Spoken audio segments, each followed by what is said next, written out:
ఈరోజు robotic surgery అంటే ఏంటి అని మనం తెలుసుకుందాం. రోబోటిక్ సర్జరీ అంటే రోబో వచ్చి ఆపరేట్ చేస్తుందా? రోబో అంటే ఏంటి అనే విషయాన్ని ఈరోజు మీకు చెప్పాలని ఆశపడుతున్నాను. సో రోబోటిక్ సిస్టంలో 3 పార్ట్స్ ఉంటాయి. ఒకటి సర్జన్ కన్సోల్. ఇది సర్జన్ కూర్చుని ఆపరేట్ చేసేటువంటి కన్సోల్.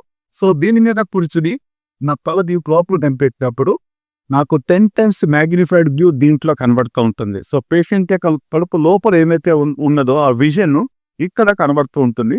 సో ఇవి ఇన్స్ట్రుమెంట్స్, మనం వాడేటువంటి ఇన్స్ట్రుమెంట్స్, రోబోటిక్ ఇన్స్ట్రుమెంట్స్ యొక్క మూవ్మెంట్ ఈ రకంగా మూవ్మెంట్ జరుగుతూ ఉంటుంది. సో రోబోటిక్ సర్జరీస్ రోబో చేయదు, సర్జన్ని చేస్తారు. సో నేను ఇక్కడ కూర్చుని వీటిని నేను ఎలాగైతే మూవ్ చేస్తున్నానో అట్లని పేషెంట్ యొక్క బాడీలో రోబోటిక్ ఆర్మ్స్ మూవ్ అవుతాయి.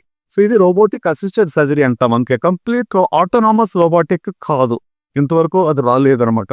సో ద ఫస్ట్ పార్ట్ ఏంటంటే సర్జన్స్ కన్సోల్. సో దీంట్లో 10 టైమ్స్ మ్యాగ్నిఫైడ్ వ్యూ నాకు ఉంటుంది.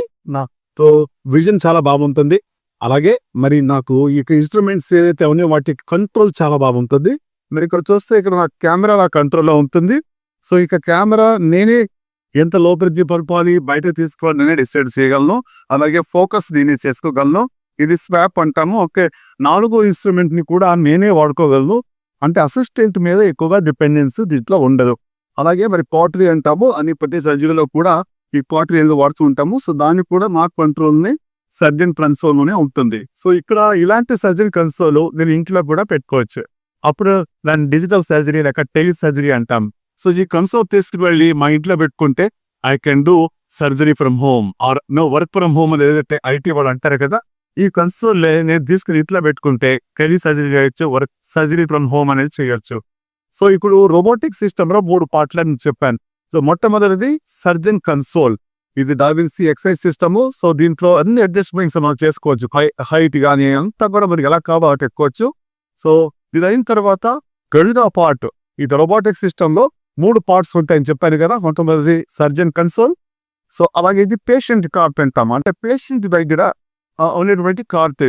సో ఇది యాక్చువల్ రోబోటిక్ ఆర్మ్స్, చేతులు 4 చేతులు వెంబడుతూ ఉన్నాయి. ఒక కెమెరా పెట్టాము. మిగతా 3లో రోబోటిక్ ఇన్స్ట్రుమెంట్స్, చిన్న సూక్ష్మ ఇన్స్ట్రుమెంట్ ద్వారా లోపల కడుపు లోపలికి కానీ ఛాతీ లోపలికి కానీ వెళ్తాయి. కీ హోల్ సర్జరింగ్ చేస్తాం. దానికో ఈ ఇన్స్ట్రుమెంట్స్ ని లోపల పంపిస్తాము.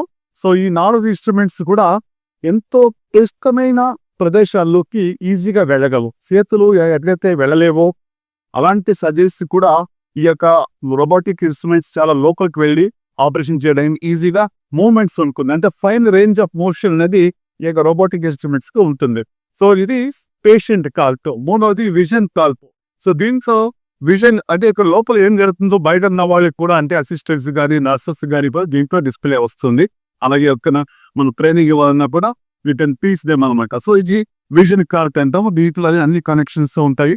సో ఇది 3 పార్ట్స్ గా మనం చూస్తున్నాం. రోబోటిక్ సిస్టమ్ అనేటువంటిది సర్జన్ కన్సోల్, పేషెంట్ కార్డ్, అలాగే విజన్ కార్డ్, ఈ 3 పార్ట్స్ ఉంటాయి.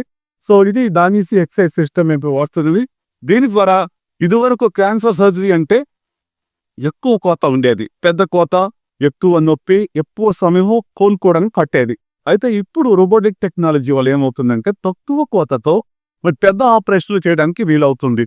అంటే మినిమలీ ఇన్వేసివ్ సర్జరీ అంటాం. అంటే చాలా కీ హోల్స్ తోనే ఈ యొక్క 4 ఇన్స్ట్రుమెంట్స్ కూడా లోపలికి పంపించి ఎంతో క్లిష్టమైన క్యాన్సర్ ఆపరేషన్ కూడా తక్కువ నొప్పితో మనం ఆపరేషన్ చేయవచ్చు.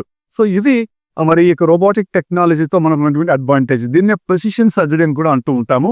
సో దీంట్లో అడ్వాంటేజ్ పేషెంట్కి ఏంటి, మీకు దీనివల్ల ఏంటి లాభం అంటే ఇది తక్కువ కోత, తక్కువ నొప్పి, తక్కువ రక్తస్రావం అవుతుంది, తక్కువ ఇన్ఫెక్షన్స్ అవుతాయి. హాస్పిటల్లో చాలా ఎక్కువ రోజులు ఉండక్కర్లేదు. ఐసీయూలోకి వెళ్ళే అవసరం చాలా వరకు ఉండదు.